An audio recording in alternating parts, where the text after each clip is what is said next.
and then I listen to what they say. I try to go do what they say next, right? It works, doesn't it? I got back to St. Louis. I sat down at the computer and I typed in 63132. And the Clayton Midtown Toastmasters Club popped up. A week later, I'm walking through the door. You remember your first day walking into your first Toastmasters meeting? Yeah, feel a little anxious. And I felt the same way, of course. I sat down. I remember Mark Oshabon that morning. He went around the room and said, "Tell me what brought you to Toastmasters today." So it comes around to me, and heart rate's going up, a little mouth's getting dry like it is right now. And here we go. And I thought, I'm here. I'm just going to throw it out there. Why not, right? I wonder if anybody will laugh. I said, "I want to become a full-time professional speaker." Mark said, "We can help you. Welcome." And went on right down the line. I remember by the end of the meeting, the energy I had and the passion that just brewed up in me. And I remember running into work that day, and I've been evangelizing about Toastmasters ever since.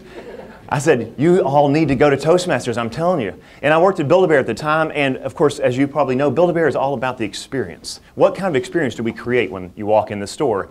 So it made me think a lot about what kind of experience had Mark and Rosemary and Carol and the longtime members of that club, what experience were they creating? What was so special about it that kept drawing me back, that makes me show up every morning? If I'm in this town, I'm in our Toastmasters Club for that meeting.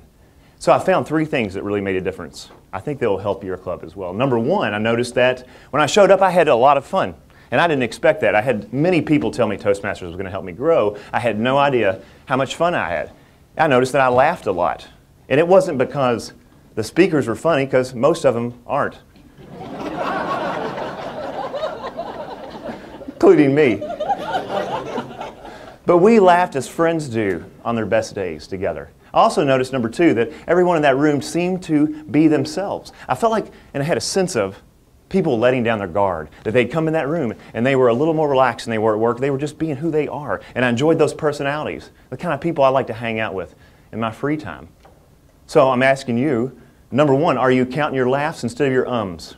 How much fun are you having in your meetings? Number 2, are you authentic? Do you feel like when people get in that room, do they feel safe? A safe harbor, as Mark calls it, where you can let down your guard and be yourself and get out of that comfort zone a little bit. Number 3, I realized that those people had me on belay. They had me on belay. This is critical. I felt like they had my back because Mark reached out to me in a one-on-one. He said, "Manley, I've got your help for you. I can help you. I've got your back." And Carol Weissman, longtime professional speaker and member, reached out to me, and Miss Rosemary Wilson sat down and said, "How can we help you?" Are you reaching out individually to every member that walks through that door and every guest and making them feel like, without a doubt, you have them, as we say in the mountaineering world, on belay? You have their rope, you've got their back, whatever they're trying to accomplish. That was clear to me, and it now enabled me to actually start moving forward. I was able to start jumping at some opportunities where I'd previously hesitated.